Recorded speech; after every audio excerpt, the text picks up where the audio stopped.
Hi everybody, welcome back, all five of you probably. Um, I just was thinking about a lot of stuff on the news, uh, as I'm sure everybody is right now, and I can't help but think what brought us to this point in history. Um, what did we do right and what did we do wrong? Um, Obviously, hindsight's 2020. Everyone says that, but we really have to look at where we are as a people, as a culture, um, as a society. Where are we going after this? Like, is this going to be the lesson that we finally learn, and it sinks in that we actually we get it now. Like we can't live the way we used to live because it's not sustainable. Um, so in order to do that, I figured let's go back and read a favorite of mine. This is a parable, Aesop's fable, the ant and the grasshopper. Um, I remember reading this as a kid. I was in elementary school. I want to say probably like second or third grade. And again, these are parables that were taught to children.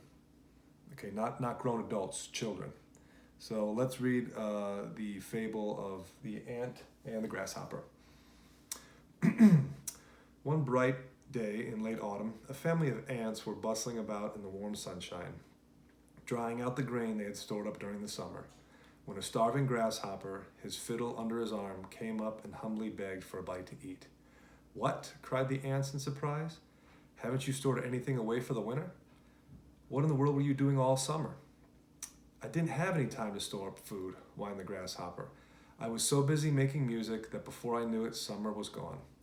The ants shrugged their shoulders in disgust. "Making music, were you?" they cried. "Very well, now dance." And they turned their backs on the grasshopper and went about their work. So, what's the moral of the story? There's a time for work and there's a time for play. The ants are busy about their work in the fair months because they know the weather's going to turn cold and they won't be able to busy themselves finding food when the cold winter comes. The grasshopper, on the other hand, sees what's going on and wonders if the ants could, spare a bite to eat, some charity. But the ants are looking at the grasshopper and asking him, "Well, we're working all summer storing away this grain. What have you been doing?" And he tells them honestly, "I was fiddling. I was just jerking off. Put it frankly, I was wasting my time." So the ants, seeing that the grasshopper was really taking no initiative of his own, just said, "Well, you know what? If you fiddled all summer, now you can dance." So they just told him to take off, more or less. And that's a moral that every kid should learn for every generation, but more importantly, this generation, because with what's going on in the world, we see how badly things can get when you don't instill the moral of this parable into the people as a whole. And here's some figures to demonstrate that. One half of America has zero savings in the bank for retirement. That's from a money.com article. Half of America, and the working half, zero savings for retirement. That's incredible. Half of the people working, if they had to retire today, would have nothing. So this stat should come as no surprise either. 58% of Americans have less than $1,000 in savings on hand. That's yahoofinance.com. This 58% and this 50%, I'm pretty sure there's a lot of overlap right there. We can pretty agree on that. But that should scare the hell out of you. That 58%, more than half of America, doesn't have access to $1,000 at any given time. So that's like, quick, I need $1,000. It's like, I don't have any. What do you mean you don't have any? I haven't saved anything. It's like, so you don't have $1,000 on hand right now, and you don't have anything for when you have to retire. This final stat, Americans now, this is 2019 stat, have accumulated 14 trillion, that's with a T, in debt. That's CNN.com, debt being mortgages, credit card debt, student loans, etc. I think the gross domestic product of our country each year is that. So individual Americans are bearing the U.S. gross domestic product on their backs in debt. Insane. Insane. So what happens when nature pulls the plug? We could say that that's kind of what's going on right now. It's not as bad as a plug getting pulled on everything, but it feels like the plug is getting pulled by a lot of things. The federal government comes in with a relief bill of $2 trillion.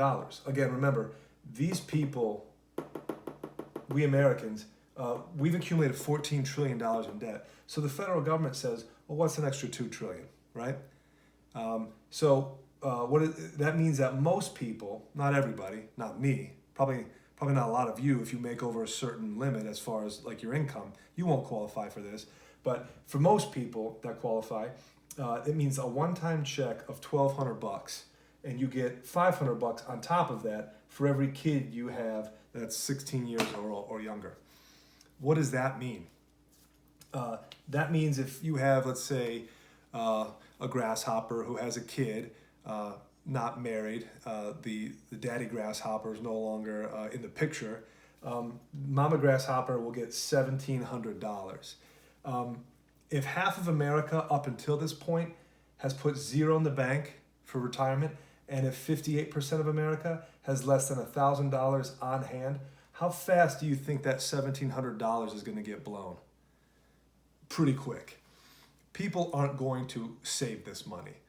It's going to get spent on Netflix subscriptions. It's going to get spent on booze and cigarettes.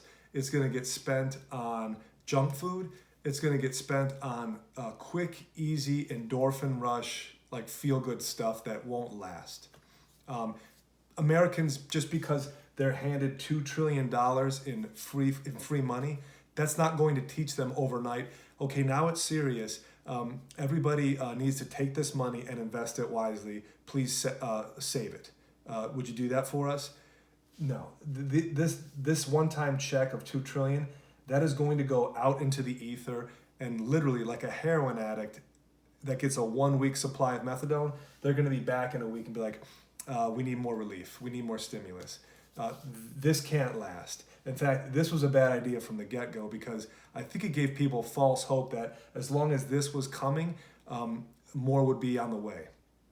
And that's the problem, is that when you have half of America with zero in the bank and 58% of America with less than $1,000 in their pocket, what you have is a nation of grasshoppers living off of the minority population of ants.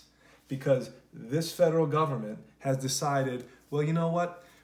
We used to be a nation of ants. That's how America got so wealthy. That's how we became a first world nation, and that's how we became a superpower. So if it's always sunny in America because we've always had this wealth as far as we've been alive, why don't we promise people free stuff, right? I mean, who likes a person more than the guy who's willing to throw a free party with free food and free booze? Everyone loves that guy. So that's the federal government now. It has incentivized people to become grasshoppers instead of ants. And then when nature decides to pull the plug, all of a sudden now, the grasshoppers are looking around like, do we have enough ants? Do we have enough ants to pay for everybody? The ants are taking it on the chin just as bad as the grasshoppers. And eventually the ants, if things get hard enough, they're just going to tell the government, and they're going to tell the grasshoppers, there's no more grain. There's no more. But think about this for the future, if we make it out of this okay. We don't have to be a nation of grasshoppers. We can go back to being a nation of ants, okay? And I'm not talking about the very wealthy controlling all the wealth. I'm talking about even people who make a modest income per year being able to do something for themselves, okay? So if you have, let's say, 52 weeks out of the year, right? That's 52 weeks. Let's say you go shopping to the grocery store half of the year, okay? Let's say you decide that you are going to put away $10 every 2 weeks. Okay, so that's 52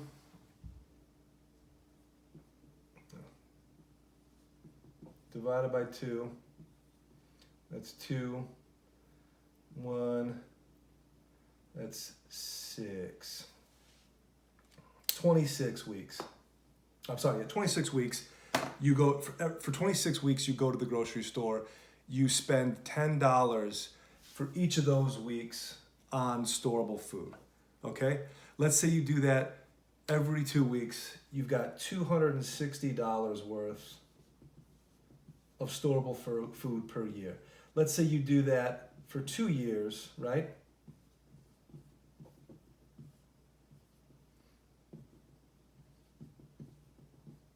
That's $520 in storable food that you could have been putting away like a good aunt for 2 years. I'm not saying you have to start putting away food 5 years out, but maybe 2 years out.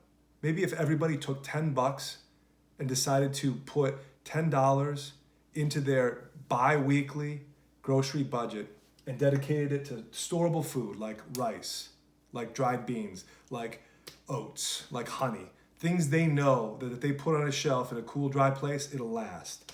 You could do that for 2 years and have $520 worth of storable food. So when nature does pull the plug and you see all these people on TV fighting over TP and Pringles, you can say, I've got $520 worth of storable food in my home, in my apartment. I'm gonna be okay. It's not gonna be fun eating rice, beans, and oats every day, but I'll get by. You don't want to be the grasshopper with his fiddle under his arm asking the ants who were doing at least this, hey, can you spare some grain? All right, rant concluded. These figures are nuts. You can look them up. I'm sure they could be underestimates, but you know, if it's this bad, we've become a nation of grasshoppers. And when nature does pull the plug, it does not show mercy on the grasshoppers. All right, take it easy.